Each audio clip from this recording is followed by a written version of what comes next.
자, 232페이지. 이번에 가면 환지 예정지 나옵니다. 자, 그 앞에다가 사업 시행이라고 써놓으세요. 자, 다시 말하면 지난 시간까지 말씀드린 게 이제 환지 계획이 확정된 거예요. 인가를 받았기 때문에. 그러면 자, 환지 계획이 확정됐다는 얘기는 쉽게 말하면 토지 받을 사람의 명단이 나왔나요, 안 나왔나요? 나왔죠. 확정됐고 나갈 사람들 다 정해진 겁니다. 환지 부지정도 배웠잖아요. 그러면 아까 정돌이는 임차권자한테 동의받아서 부지정 신청했습니다. 그럼 이 사람은 토지 대신에 현금 받고 나갔겠죠. 나갈 사람 명단, 토지 받을 사람 명단 다 적어서 확정이 됐기 때문에 그 다음 단계는 뭐냐면 환지계획 인가받고 나면 사업 시행입니다. 사업 들어갈 수 있다는 거예요. 내보낸 다음에. 자, 그럼 사업이 들어갈 때, 자 보세요. 자, 먼저 이제 오늘 공사 출발해서 오늘 공사가 시작돼서 한 1년 정도 지나면 먼저 끝난 구간이 생길까 안 생길까? 생기죠. 그러면 갑돌이, 을순이, 병돌이가 갖고 있는 받을 토지가 먼저 일부가 완공이 된 겁니다. 그럼 나머지 공사는 하고 있겠죠, 지금 여기? 네, 공사 중이야, 나머지는. 먼저 끝난 구간이 여기 있어요. 그럼 이 갑돌이, 을순이, 병돌이는 자, 종전 토지에 관심이 있습니까? 아니면 새로 받을 환지에 관심이 있어요? 그렇죠. 종전 토지는 있으나 마나지 지금. 왜? 새로 소유권 넘겨받을 요 토지에 관심이 있기 때문에 내가 갖고 있는 토지는 완공이 된 거예요. 먼저. 전체는 안 끝났지만. 그럼 이 사람들이 먼저 끝난 사람이니까 요분들을 나머지 공사 끝날 때까지 앞으로 4년 기다리세요라고 하는 게 아니라 요분들한테 종전의 토지에 갖고 있던 사용 수익권을 넘겨줄 수 있다는 겁니다. 그러면 사용 수익권을 넘겨주게 되면 자, 갑돌이, 을순이, 병돌이는 뭘 지정받은 거면 이걸 지정받다 그래요. 환지 예정지를 지정해 준다 이렇게 표현합니다. 그럼 환지 예정지를 지정받은 갑돌이, 을순이, 병돌이 3명이 만약에 받았어요, 먼저. 그럼 이 사람들은 요 환지 예정지에 대해서 사용하거나 수익할 수 있다 이렇게 하셔야 돼. 다시 사용하거나 수익할 수 있어요. 여러분 소유권이 3가지 권능이 있다고 배우셨죠? 민법 시간에. 그럼 소유권이 지금 종전토지 있잖아요, 아직. 자, 그 중에서 소유권 자체를 넘겨주는 게 아니라 2가지 권능. 사용, 수익, 처분 중에서 2가지만 넘겨줄 수 있다는 겁니다. 사용, 수익 권능만 이전시켜줄 수 있다. 이렇게 보시면 돼요. 처분권은 종전토지에 남아있고 요 2가지 권능을 시행자가 새로운 토지는 환지 예정지를 지정해주면서 이쪽에 와서 해당 환지 예정지를 사용하거나 수익하세요 할 수 있다, 없다? 있다. 이렇게 할 수 있는 거를 여기 환지 예정지 지정이라 그래요, 여러분들. 그러니까 환지 예정지는 생각해 보세요. 첫 번째 논점을 정리해 드릴게요. 지정해야 한다 그러면 X예요. 지정할 수 있어요. 왜냐하면 여러분 보세요. 예를 들면 갑돌이, 을순이, 병돌이 토지는 먼저 사업권이 자 시작이 돼서 먼저 사업이 끝났잖아요, 지금. 그럼 나머지는 지금 공사 중인 거 아닌가? 나머지는 아직도 공사 중이죠. 그럼 맨 끝에 있는 토지 볼까요, 여기 F라는 사람이 갖고 있는 토지는 맨 마지막에 끝나는 구간에 있어. 이 사람은 요 구간이 다 끝나는 구간이 길어봤자 6개월이야. 아니면 3개월 정도면 다 끝나. 그러면 이 사람들은 굳이 사용 수익권을 넘겨주는 게 실익이 있을까 없을까? 내일 모레 완공하고 소유권 자체를 넘겨주면 되지 뭐 사용 수익권을 뭐하러 넘겨줘요. 그래서 필요한 사람만 지정해 줄 수 있다는 겁니다. 그래서 환지 예정이라는 단어 있죠, 여러분들? 그 옆에 세모 표시 하세요. 세모 표시. 자, 세모 표시가 뭐예요? 그러면 이건 의무가 아니라는 거예요. 의무가 될 수 없죠. 이건 상식적으로 봐도. 그래서 보시면 자, 1번에 환지 예정지 지정이 써 있고 그 옆에다 세모 표시하라는 겁니다. 세모 표시. 자, 시행자는 도시개발 사업의 시행을 위해서 필요하면 도시개발구역의 토지에 대해서 밑줄 뭘 지정할 수 있다?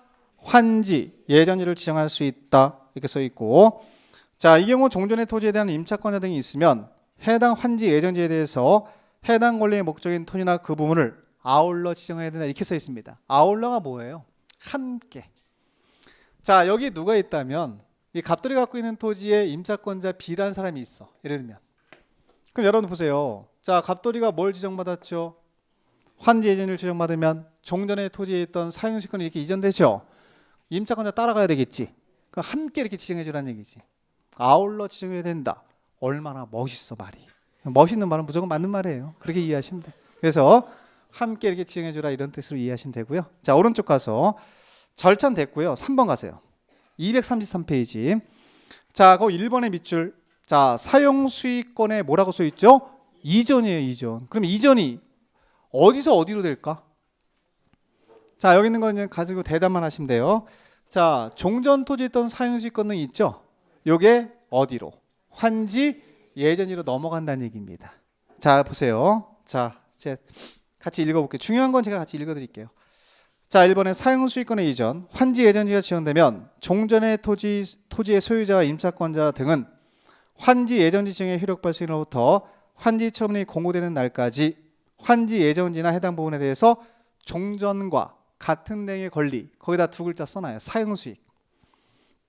자, 같은 내용의 권리라는 얘기는 사용 수익할 수 있다는 얘기입니다.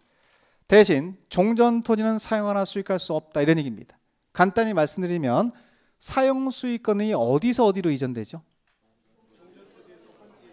종전 토지에서 환지 예전지로 이전되기 때문에 환지 예전지를 지정받은 갑돌이, 을순이, 병돌이는 환지 예전지에 대해서 사용하거나 수익할 수 있지만 종전 토지에 대해서는 사용하거나 수익할 수 없다, 이런 얘기잖아요. 어려운 거 아니잖아요.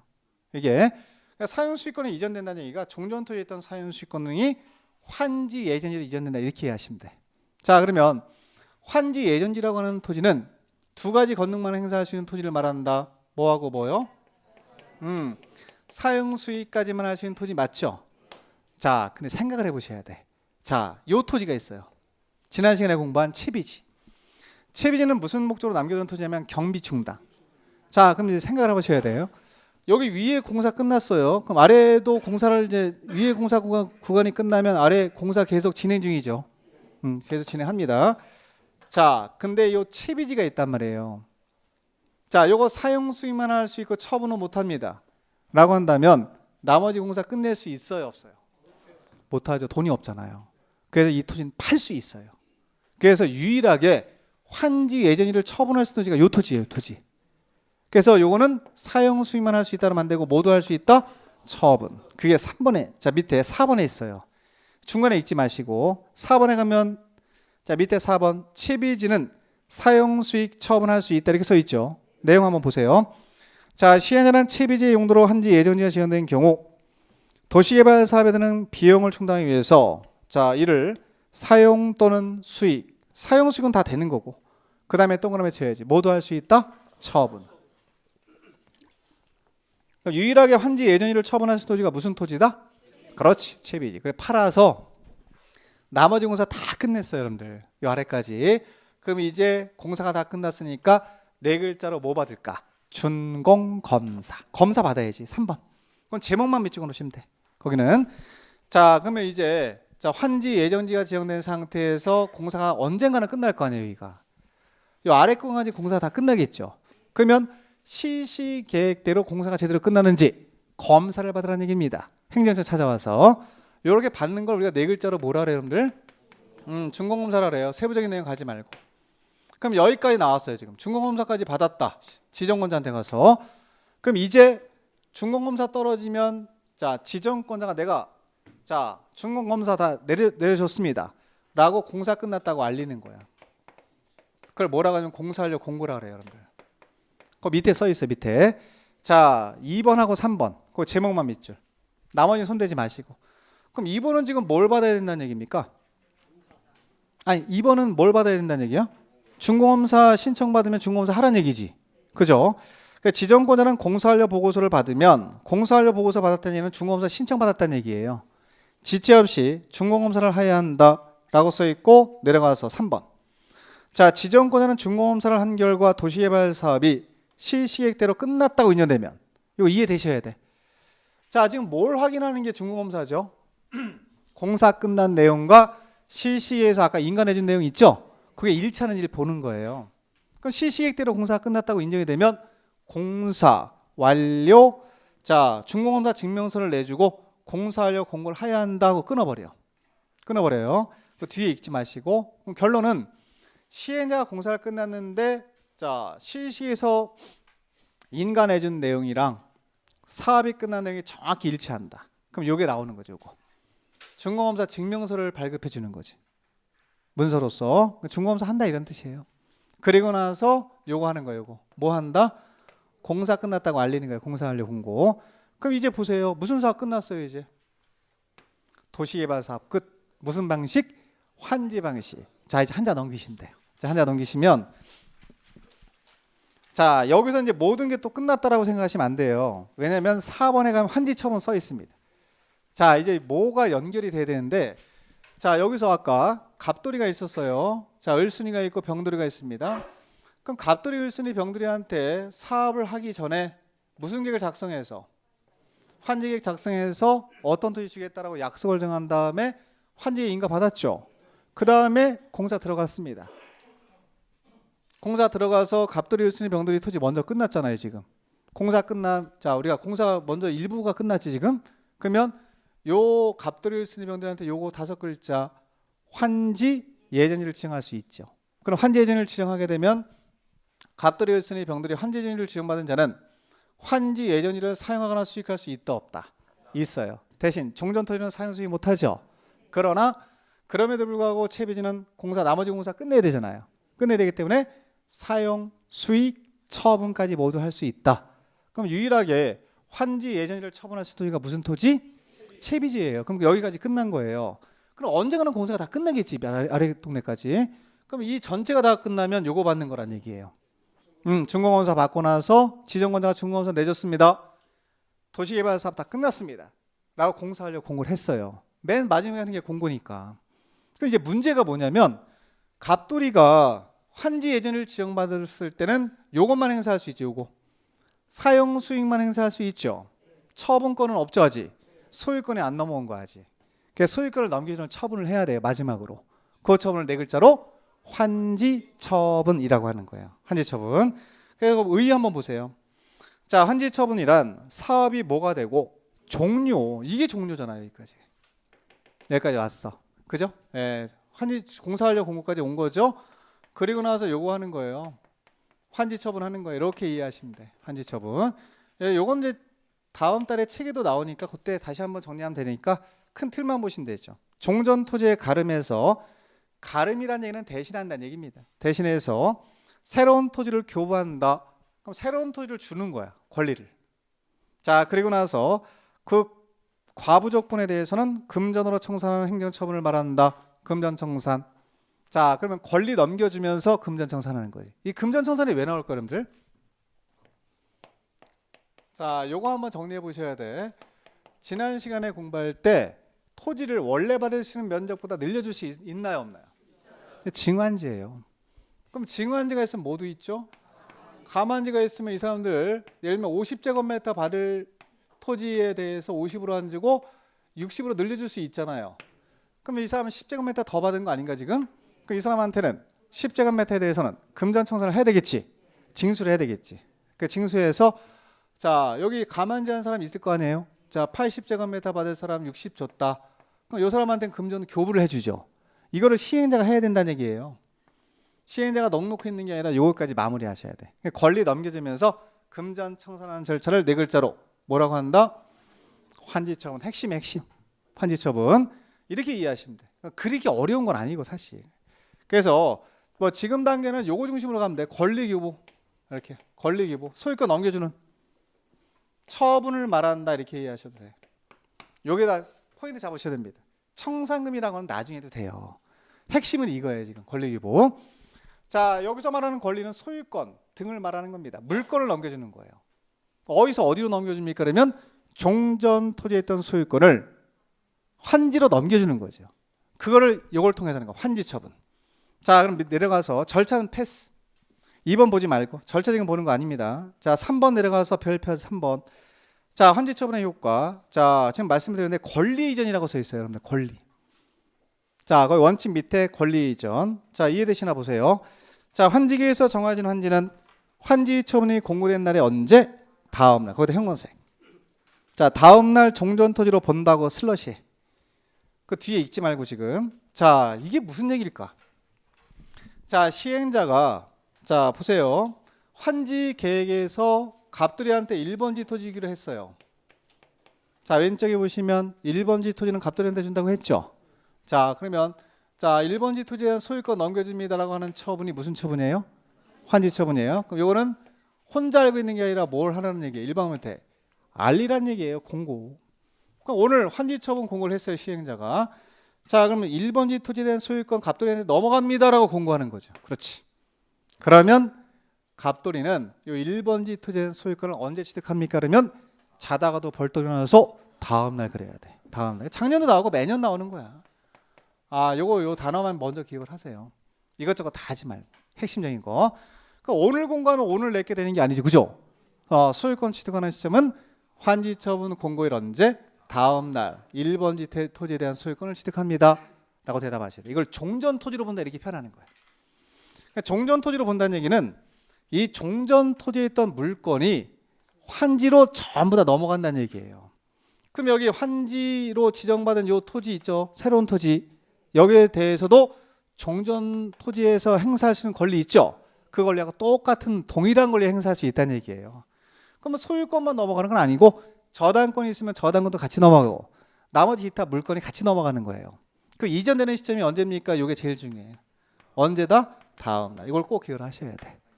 그렇지. 환지처분 공고일 다음 날. 다음 날. 자, 그걸 종전 토지로 본다 이렇게 표현하는 거고. 자, 니은번 내려가 보세요. 자, 니은번은 여러분들 234페이지 니은번 입찰한지 처분의 효과라고 써 있죠. 자, 그럼 여러분 먼저 뭘 선행적으로 보셔야 될까요? 입찰한지가 뭘까요? 자, 아파트 한 채 받는 거잖아, 쉽게 말하면. 그럼 여기 토지에 있던 권리가 토지로 넘어가는 시점이 언제였어요? 권리가 이전되는 시점. 다음 날이면 똑같이 그냥 물어볼게. 자, 입찰한지라고 하는 거는 토지를 갖고 있는 사람이 아파트 한 채 받는 거 건물로 취득하는 처분을 말하는 거잖아요. 그럼 이 토지에 있던 소유권이 건물로 소유권이 언제 넘어갈까? 똑같아요. 다음 날. 확인만 하시면 돼. 그러니까 다음 날이라고 하는 단어가 다 쓰여지는 거지, 거기도. 그러니까 보시면 자, 같이 교재 같이 보세요. 자, 입찰한지 처분을 받은 자는 환지 처분이 공고된 날의 다음 날부터 환지로 정하는 바에 따라서 건축물의 일부와 건축물에 있는 대지 토지의 공유 지분을 뭐한다? 취득한다. 아파트 한 채 취득하는 시점이 다음 날 취득한다 이런 뜻입니다. 쉽게 말하면 간단히 말하면 토지에서 토지로 취득하건 토지에서 건물로 취득하건 취득하는 시점은 동일해요, 달라요? 동일해요. 언제? 환지처분 공고일 다음 날이다. 그걸 알 수 있습니다. 됐고. 자, 디귿번 가세요. 디귿번. 채비지 보류지. 자, 채비지는 시행자가 취득합니다. 동그라미. 자, 어차피 채비지의 목적이 뭐였죠, 아까? 경비 충당 목적이잖아요, 여러분들. 그럼 이 시행자가 팔아서 경비 충당에 쓸 토지 맞죠? 그럼 이거 나중에 나오면 누가 갖는 거예요? 시행자 갖는 토지. 그렇지. 시행자 갖는 토지고, 보류지는 저도 누군지 몰라요. 환지계에서 정한 자만 밑줄 놓으시면 돼. 자, 환지계획에서 아까 환지계획 작성할 때 채비지 보류지 명세 있었습니다. 마을 공동 전체 명의로 할지, 대표는 한 사람 명의로 할지, 아니면 두 명의 명의로 할지, 그거는 환지계획에서 정하기 때문에 우리는 환지계획에서 정한 자까지만 대답하셔야 돼. 구체적으로 특정화가 안 된 거고 누구로 정하냐에 따라 달라진다는 얘기입니다. 그럼 대답을 자, 채비는 누가 취득하고요? 시행자. 보류지는 환지계획에서 정한 자가 취득하는. 더 중요한 건 언제 취득할까요, 여러분들? 그래요. 다음 날에 다 이걸로 귀결되는 겁니다. 그냥 모르면 다음 날 하고 다니면 되는 거예요. 그래서 이거는 여러분들 이 다음 날이 우리가 일관성이 있잖아요, 지금. 토지를 토지로 취득하건 토지를 건물로 취득하건 채비가 됐건 보류지가 됐건 소유권을 취득하는 시점은 동일하다 다르다? 동일하다. 환지처분 공고일 다음 날. 거기까지만 하시면 돼. 됐습니다. 자, 2번 내려가시면 자, 예외 가보세요. 거기 기억번, 지역권 밑줄. 여러분 지역권이 뭐예요? 지역권 민법 시간에 공부하셨나? 요역지, 승역지 공부하셨죠? 제가 하나 간단히 물어볼게요. 여기에 이게 지역권이 설정돼 있어요. 갑돌이의 토지에. 자, 그러면 이 사람이 새로운 토지에 환지를 지정받은 거 맞죠? 그러면 환지처분 공고하면 소유권 등 기타 권리가 다 넘어가잖아, 일리. 지역권은 이 토지 뜯어서 갈 수 있어요, 없어요? 유일하게 물권 중에서 이전이 안 되는 권리가 지역권이에요. 지역권은 남아있는 거예요. 그러니까 예외 조항에 있는 거지. 그러면 지역권은 성격상 이전할 수 있다 없다? 없지. 토지를 뜯어가는 게 아니잖아 지금. 그래서 이거는 존속한다 그래. 존속. 남아있는다 이렇게 하는 거예요. 그래서 자 보시면 거기 자 지역권 그거 하나만 하셔도 됩니다. 자, 도시개발구역의 토지에 대한 지역권은 종전토지에 뭐 한다? 존속. 제가 써드렸잖아. 그러니까 존속이라는 얘기는 이전하지 않는다라는 얘기예요. 남아있는다. 물권 중에서. 그러니까 이렇게 이해하시면 돼. 자, 지금 환지처분 공고를 했습니다. 그러면 물권 중에서 지역권을 제외한 나머지 물권은 다 이전되죠. 언제 이전되죠? 환지처분 공고일 다음날 이전되지만 지역권은 이전한다, 존속한다. 존속한다. 이렇게 이해하시면 돼. 이전할 수 없는 권리거든 이게. 그래서 지역권은 그냥 존속한다. 그렇게 정리하시고 그걸 예외라고 써놓은 거예요. 예외. 이전하지 않는 거. 그냥 남아있는 거. 어떤 영향도 안 받고 그냥 남아있는 것. 그걸 우리가 예외라 그럽니다. 그렇게 정리하시고 자, 밑에 가시면 청산금이 있는데 뭐 청산금이라고 하는 부분은 뭐 큰 의미는 없어요. 지금 단계에서. 청산금이라고 하는 거는 요거예요. 요거. 자, 증환자인 사람 있을까 없을까? 가만자인 사람 있겠죠. 이 사람들은 토지를 더 늘려받거나 줄여받았죠. 그런 사람에 대해서는 금전청산할 필요가 있어요 없어요? 그렇지. 금전청산해줘라 이런 얘기예요. 이거를 개인들한테 맡기면 혼란이 일어나니 시행자가 마무리하는 겁니다. 시행자는 맨 앞에 자, 청산금 산정 기준은 자, 토지 주는 환지계획 작성하는 거랑 똑같아. 위지면 토수리환 똑같은 거 요소를 고려하는 겁니다. 보세요. 자, 환지를 정하거나 그 대상에서 제외한 경우 과부적분, 자, 그 과부적분은 종전의 토지 및 환지의 위치, 지목, 면적, 토질, 수리, 이용사항, 환경, 그 밖의 사항을 종합적으로 해서 금전 청산해야 된다. 새로운 토지 줄 때 고려하는 요소나 금전 줄 때 고려하는 요소나 다르면 돼요, 안 돼요? 안 되지. 동일해야지. 그래서 요거를 아까 우리가 좀 길게 한 위지면 토수리환 일단 들어요. 외우려고 그러지 말고. 고려할 수 있는 모든 요소를 고려하라 이런 뜻이고 내려갑니다. 자, 결정 시기. 청산금이 언제 결정됩니까? 그럼 금액, 머니. 자, 환지처분 할 때 금액이 나와요. 환지처분의 개념 속에는 금전으로 청산하는 것도 포함이 돼 있나요? 안 돼 있나요? 돼 있죠. 권리를 기업하는 것이지만 금전 청산도 있죠. 갑돌이한테 얼마 주겠다, 을순한테 얼마 받아오겠다. 이게 결정이라 그래. 이미 환지처분할 때 금액이 나오지. 더 중요한 확정입니다. 확정의 동그라미. 대상자가 언제 확정됩니까? 그 얘기예요. 그럼 여러분들 이 사람이 보세요. 갑돌이, 을순이, 병돌이가 새로운 토지인 환지에 대해서 소유권 취득하는 시점이 언제입니까?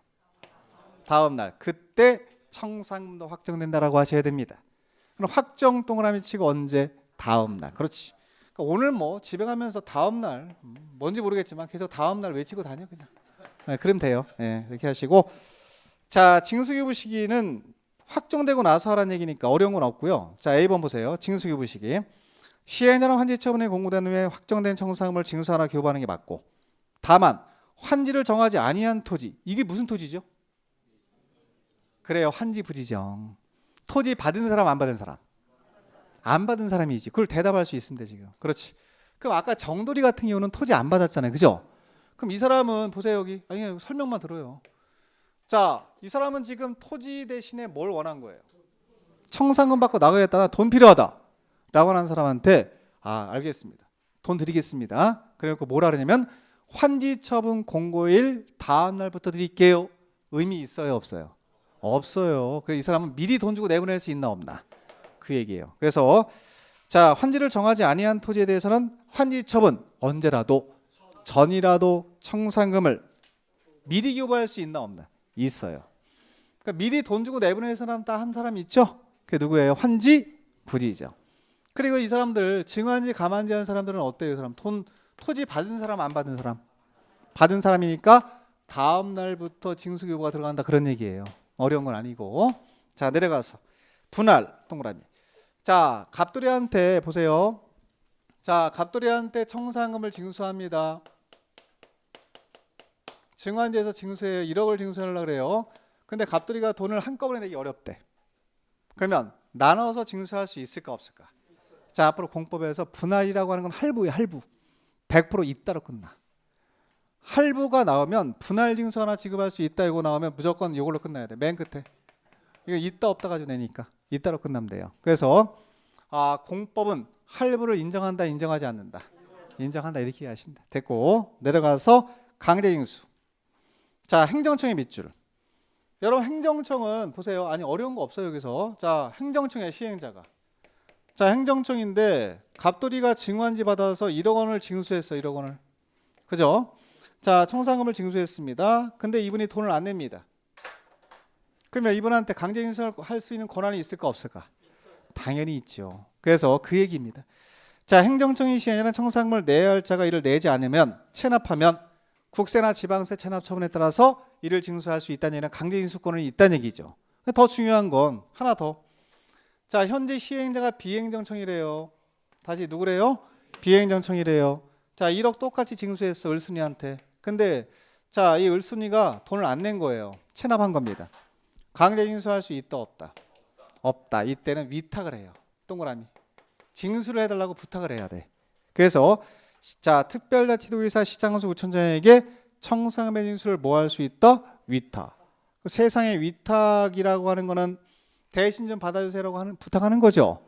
자, 세상에 공짜 있어요 없어요? 없어. 이때는 위탁 수수료가 있어요. 자, 위탁 수수료가 얼마냐면 100분의 4예요. 100분의 4. 자, 그 다음 장에 그 내용이 없죠 여러분들? 그 옆에다 써놓으면 되죠. 위탁 수수료 이렇게. 위탁 수수료 104. 100분의 4. 자, 그래서 요게 이제 수수료 줘야 된다는 얘기예요. 비행정청일 때. 행정청일 땐 필요 없고 행정청일 때 본인이 직접 강제징수가 되니까. 그럼 여기는 논점이 이거죠. 자, 이렇게 나와요 시험에. 비행정청인 시행자는 청산금을 체납하는 자에 대해서 국세 체납 처분에 따라서 징수할 수 있다. OX, X. 징수 못하고 뭐 할 수 있다? 위탁. 그리고 나 수수료 얼마? 104. 100분의 4. 마지막 하나만 더 하시죠. 다음 차 넘어가면 미음번에 가면 청산금 소멸시효 나오죠. 소멸시효. 청산금을 받을 권리나 징수할 권리를 자, 법위에 잠자는 자는 보호받지 못한다는 얘기도 있잖아요, 여러분들. 권리를 행사하지 않으면 이 권리 자체가 없어지는 게 소멸시효예요. 그럼 기간이 있을까 없을까? 그렇지, 딱 5년이에요. 몇 년? 5년. 그래서 청산금을 받을 권리나 징수할 권리는 5년간 행사하지 않으면 시효로 인해서 그 권리 자체가 없어진다는 얘기입니다. 그러니까 없어지는 걸 뭐라 하면 소멸이라 그래요. 소멸. 소멸시효는 몇 년? 그래서 5년이에요. 이 숫자 잘 나와요. 그래서 읽을 때 소멸시효 이렇게 읽어. 어떻게 읽으라고? 소멸시효. 지금 금방 외웁니다. 그래서 오자 보이죠? 네, 소멸시효 이렇게 해서 오자 딱 보인 다음에 몇 년 동안? 5년. 됐습니다. 여기까지 도시개발법 끝. 등기는 보지 마시고 등기는 여러분들 공시법 있죠? 거기서 열심히 해요. 네, 공법은 등기 같은 거 안 내요 시험에. 자, 넘깁니다. 넘겨서 239페이지 도정법. 자, 도정법 넘어가는데 도정법은 어차피 뭐 이건 우리가 핵심 법률이 아니기 때문에 옆에다 문항수를 적어 놓으세요. 6문제. 문항수 6문제 나옵니다. 자, 법률 이름 줄여요. 무슨 법이라고요? 도정법. 목표 몇 문제죠? 아니, 목표.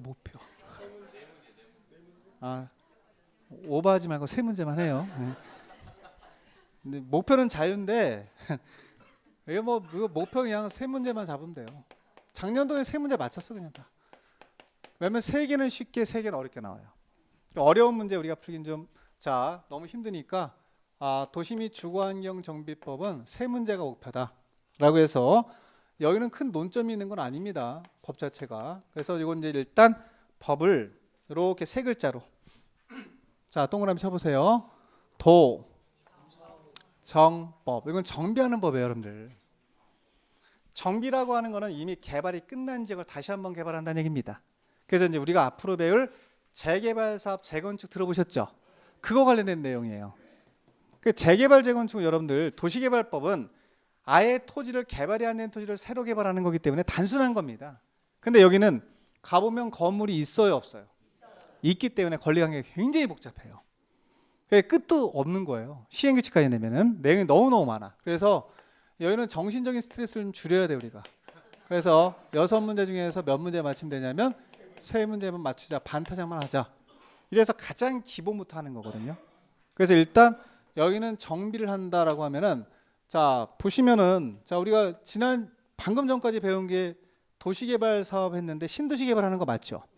신도시를 개발했다라고 전제 조건을 깔고 들어가시면 편할 거예요. 그럼 여기 신도시 개발했는데 일기 신도시, 뭐 일상이 됐건 분당이 됐건 굉장히 오래됐잖아 지금. 20년 이상 됐는데, 자 예를 들면 기간이 더 지나서 한 40년 지났다.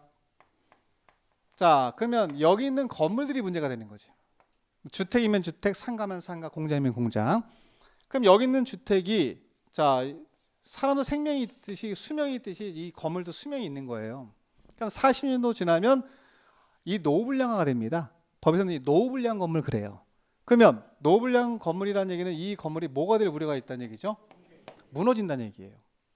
하중 못 건드리고 폭삭 무너져. 근데 행정처이 나몰라라 하고 있으면 많은 사람이 다칠 수가 있죠. 그래서 여기를 정비구역으로 지정해버려요. 정비구역. 정비구역이라 그래 이거를. 사업 대상 구역의 이름이에요. 정비구역.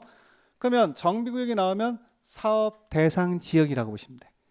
정비구역이 지정되면 이 정비구역 안에서 무슨 법이 적용되는 거예요? 도정법이 적용되는 거예요. 그러면 이제 생각을 하시면 되지. 아까 배운, 방금 전까지 배운 도시개발법은 도시개발구역 안에서만 적용되는 법률 맞죠? 그러면 도정법은 어느 구역 안에서? 정비구역 안에서 적용되는 법이다, 이렇게 이해하시면 돼. 그럼 여기는 이미 가보면 건물이 빼곡히 있다는 거예요. 아파트가 있건 단독주택이 있건 건물이 쭉 있는데 너무너무 오래됐어. 무너질 우려가 있어. 그러면 행정청이 여기를 정비구역으로 지정한 다음에 기존에 있는 건물을 철거하고 새로 짓는 사업을 해야 되겠죠. 그 사업 자체가 정비사업이 되는 겁니다. 그렇기 때문에 여기는 여러분들 굉장히 복잡해요. 사업하는 대상 지역도 강남처럼 도로 같은 거 잘 돼 있는 지역도 있지만 달동네 지역도 있을 거 아니에요. 그죠? 그 사업 이름이 다 달라요. 정비사 하나만 있는 게 아닙니다. 그래서 일단 정비구역이 지정되면 이 안에서 하는 사업의 이름을 네 글자로 이렇게 불러요. 뭐라고 하냐면 정비사업이다, 이렇게 부르는 거야.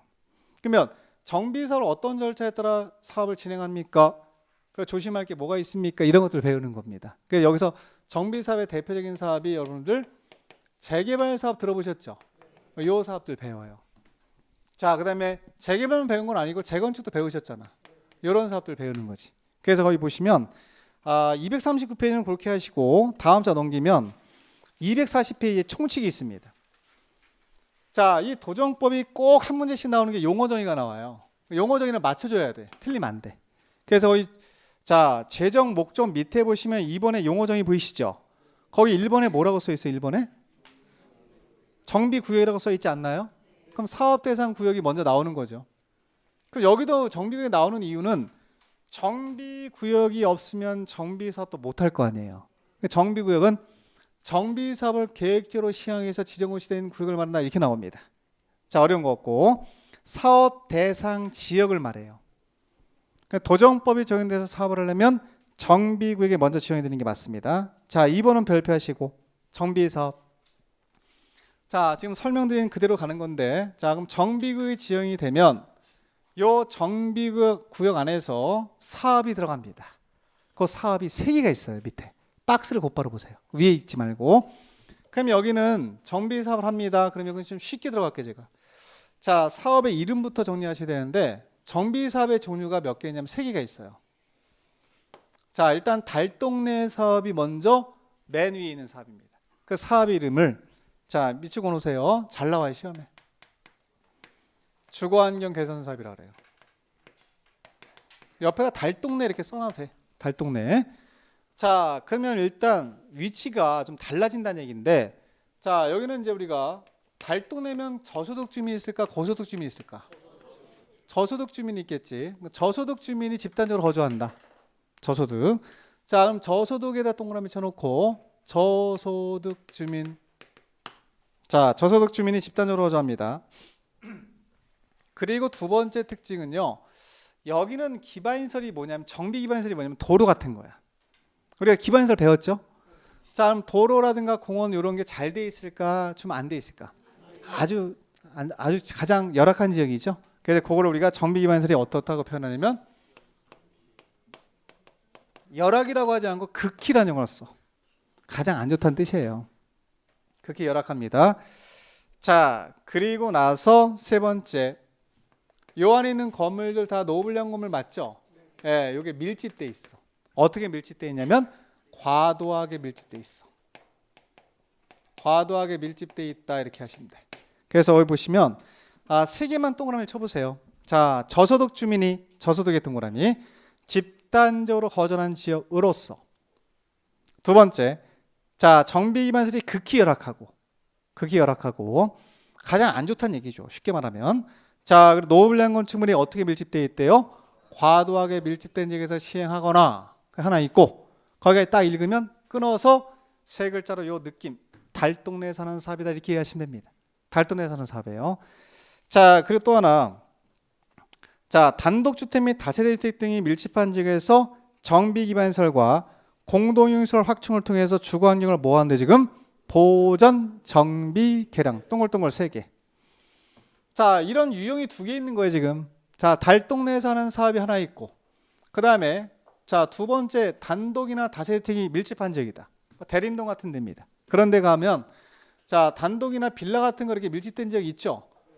거기는 자, 이게 지금 문제는 뭐냐면 철거하지 않고 하는 사업도 굉장히 많이 해요 최근에. 이걸 철거를 해서 다시 지어서 분양을 해주면 원래 있던 사람이 거기에 다시 입주해서 살 가능성이 낮아지죠. 그래서 다 반대하잖아. 쫓겨나니까. 그럼 뭐하러 철거하냐? 누구를 위한 철거냐? 라고 해서 철거하지 말고 자금 지원해 줄 테니까 개량해서 그냥 사용하세요 라고 하는 사업도 요 사업에 들어가요. 무슨 사업?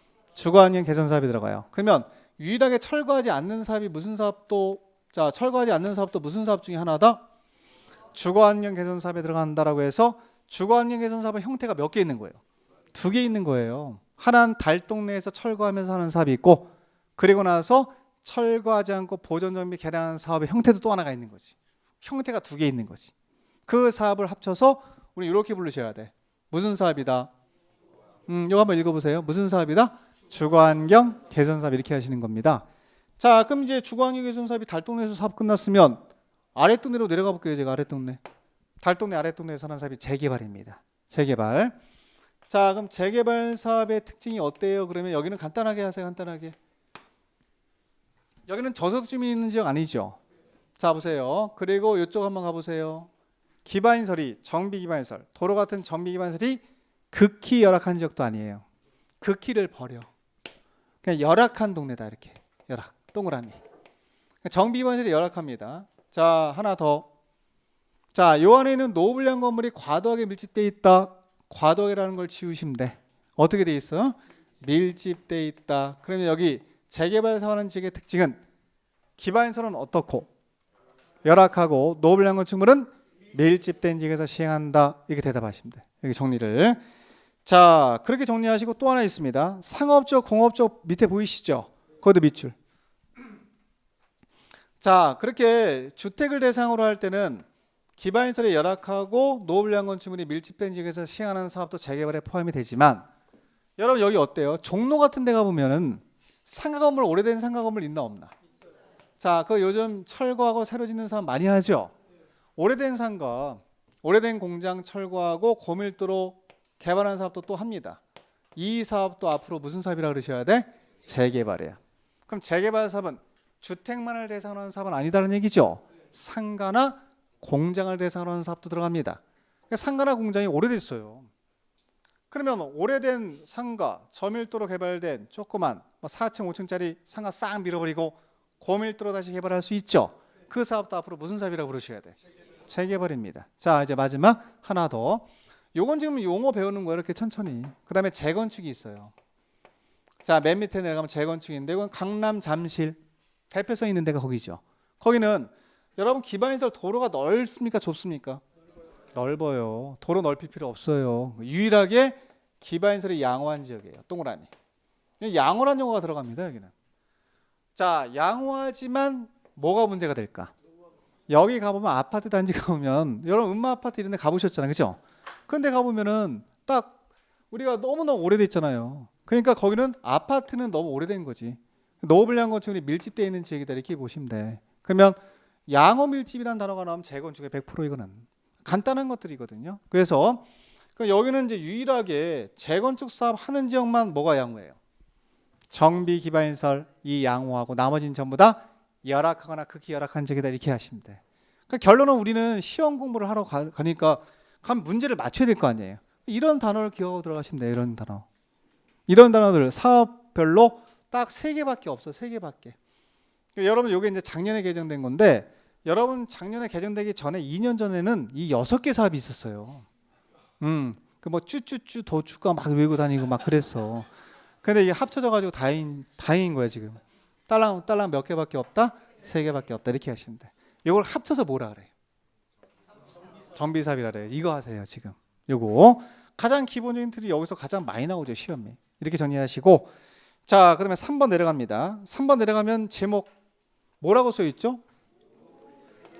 여러분 노후불량 건축물이라고 써 있는데 거기는 1번 하나만 하시면 돼요. 노후불량 건축물 같은 경우는 자 1번 볼게요. 건축물이 훼손되거나 일부가 매실되어 붕괴의 동그라미. 무너진다. 그러면 그 안에 있는 사람이 다치죠. 안전사고 우려가 있잖아요. 그럼 이 건물은 그대로 방치됩니까? 철거해야 됩니까? 철거하고 다시 짓는 사업이 필요하잖아요. 그렇지. 그래서 그 건물을 뭐라 그래요? 철거하려면 명분이 있어야 되잖아. 그 명분이 대상이 되는 그 건물, 철거 대상이 되는 건물을 부르는 거예요. 뭐라고 부르냐면 노후, 불량. 가장 안 좋은 단어만 2개씩 쓴 거지. 너무너무 오래돼서 불량, 붕괴 우려가 있는 건물을 말한다. 그럼 이런 건물은 철거할 수밖에 없다. 이렇게 이해하시면 됩니다. 자, 됐고 오른쪽. 자, 나머지 설명 안 드린 건 보는 거 아니에요 지금. 4번, 5번 2개 묶으세요. 241페이지. 자, 그럼 여러분 241페이지 가시면은 자, 정비 기반시설 4번에 보이시나요? 정비자를 손으로 가리세요. 그렇지. 4글자 읽어보세요. 기반시설 배우고 왔잖아요. 국회법에서. 오른쪽에 있는 것들. 도로. 외우지 마세요. 상하수도, 공원, 공영주차장, 공동구. 여러분 이 공동구 배운 거 기억나시죠? 이런 것들 다 기반시설 배웠죠. 그게 그 기반시설이 어디에 있는 거냐면 여기 있는 거예요. 여기. 정비구역 안에 들어가 있는 거죠. 정비구역 안에 있으니까 자 여기는 똑같이 국회법이랑 또 동일하게 이렇게 쓰긴 좀 그렇잖아요. 여러분들. 기반시설이라는 용어를 동일하게 쓰긴 좀 그렇잖아요. 그래서 앞에 2글자를 붙인 거예요. 여러분들. 어떤 글자를 붙인 거냐면 정비자만 붙인 거예요. 정비구역 안에 들어가 있는 기반시설 이런 뜻이에요. 자 그게 하나 있고 자 내려가서 5번에 가면 공동이용시설 밑줄. 자 그럼 여기는 주민의 동그라미를 쳐야 돼. 주민. 이거는 누구나 이용할 수 있는 시설이 아니라 주민들만 이용하려고 설치하는 겁니다. 그래서 놀이터, 마을회관, 공동작업장 등이 있어요. 자 이걸 우리가 이제 놀마공 탁이라고 외울 거야. 타가소 하나 더 써놔. 타가소 이런 것들 놀마공탁, 노이자 시설 같은 것들이지. 그러니까 여기서 자 그 위에하고 아래를 간단히 개념을 잡아보면 이 도로는 주민들만 이용하는 건가요, 여러분들? 아니에요. 누구나 이용할 수 있는 거 맞죠? 근데 공동이용시설은 주민들만 이용하려고 설치하는 거다. 이렇게 보시면 돼. 놀이터가 있고 마을회관이 있고 공동작업장이 있다. 그리고 타가소가 있다. 이걸 앞잡아서 나중에 외울 때 놀마공탁. 근데 집에 가다가 놀마공탁만 기억나면 안 되지. 뭔지 기억이 나야죠. 공동이용시설 이렇게 하시면 돼요. 자 이런 건 찬차 해도 되니까. 자 6번 7번 됐고 자 8번도 됐고요. 의미 없고 9번에다 별표하세요. 가장 중요한 용어가 9번입니다. 자 거기서 여러분들 9번에 가면 용어가 뭐라고 써있죠 여러분들? 토지 등이라고 써있죠. 토지 등 소유자. 그렇죠. 그럼 여러분들 등이라는 얘기는 누가 더 있다는 얘기 아닙니까 지금? 근데 여러분 보시면 토지 등 소유자를 볼 때 토지 등 소유자를 하면 다음 해자를 말한다고 써있고 밑에 가면 박스를 곧바로 보세요. 자 내려가면 동그라미 1번에 요 2가지 사업이 합쳐져 있을 거예요. 동그라미 1번에 주거환경 개선 사업하고 무슨 사업이 있죠?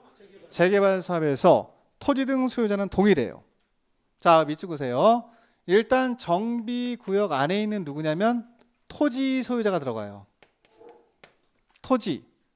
자 그러면 정비구역 주거환경 개선 사업하건 재개발 사업하건 이 정비구역 안에 토지 소유자가 있겠지.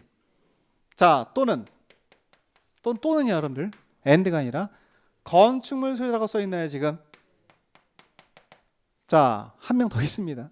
또는 누구예요? 지상권자 몇 명이에요? 3명이에요. 3명. 자 지금 이게 엔드가 아니라 또는으로 분리가 되어 있거든 지금. 그러면 자 예를 들면 이런 거예요. 어려운 거 아니고 여러분 주거환경 개선 사업합니다. 여기 나대지 갖고 있대. 나대지 갑돌이가. 자, 그럼 나대지를 갖고 있는 거물은 없는데 토지만 갖고 있대. 자, 이 사람 토지 등 소유자에 포함이 됩니까 안 됩니까? 됩니다. 두 번째, 여러분 민법 시간에 토지와 건물은 별개라고 배우셨죠? 자, 나는 건물만 갖고 있어. 토지는 내게 아니야. 그럴 수 있죠? 예, 이분도 해당이 되는 거예요. 그리고 나는 아무것도 없어. 지상권만 설정해 놓은 거예요. 토지에다. 그 사람까지 포함이 된다는 거지. 그럼 몇 명? 3명. 동글 하면서 3명을 자꾸 확인하세요. 그 3명을 합쳐서 뭐라 그럽니까? 토지 등 소유자라고 부르셔야 돼. 10번 20번씩 하셔야 돼. 이거 올해 나와. 올해 시험에. 이게 나오면 중요한 건 뭐예요? 나오는 게 중요한 게 아니라니까. 맞추는 게 중요하다니까. 맞추는 거. 그럼 여기서는 재건축으로 들어가서 3명 그럼 큰일 납니다. 여러분들. 여러분 재건축 사업은 기반시설이 양호해요? 열악해요? 양호하면 도로 같은 걸 넓힐 필요가 있나 없나? 토지를 대상으로 사업 안 하죠. 그래서 여기는 지상권자가 빠지는 거야. 지상권자가 일단 빠지고 소유자가 들어가는데 엔드 개념이에요. 건축물 및 부속 토지 소유자입니다. 다시 건축물 및 부속 토지 소유자를 말합니다. 자, 보세요. 거기 동그라미 2번입니다. 2번은 별표하셔야죠. 어차피 답은 2번에서 많이 나와요.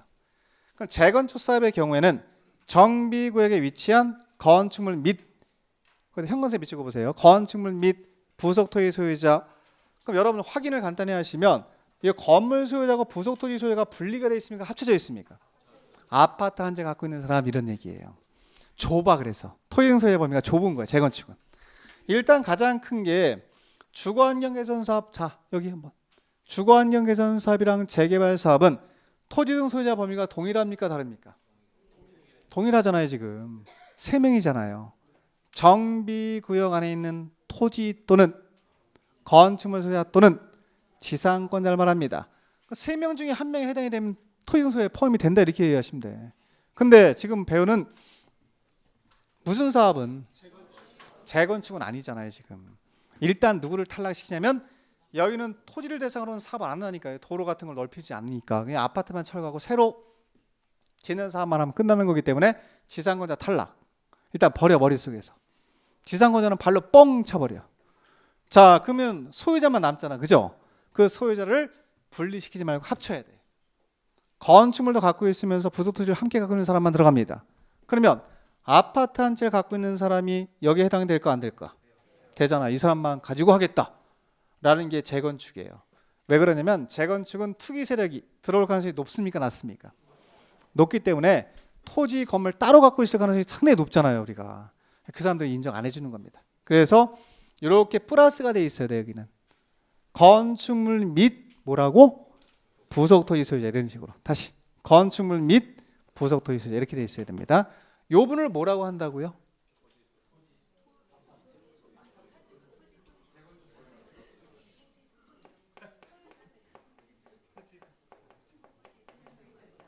자, 한번 읽어보세요. 네, 토지 등 소유자라 그래요. 중요한 거예요. 많이 하려고 그러지 말고 이렇게만 정리하시고 마무리하시면 됩니다. 자, 2교시까지는 여기까지 하시고요. 자, 한 장 넘기시면 242페이지는 이제 용어 정의가 끝나고 본론 들어가는 겁니다. 정비사업을 어떻게 할 것이냐에 대한 문제거든요. 다음 시간에 계속 이어서 절차 똑같은 절차를 가지고 설명드리겠습니다. 잠깐 쉬겠습니다.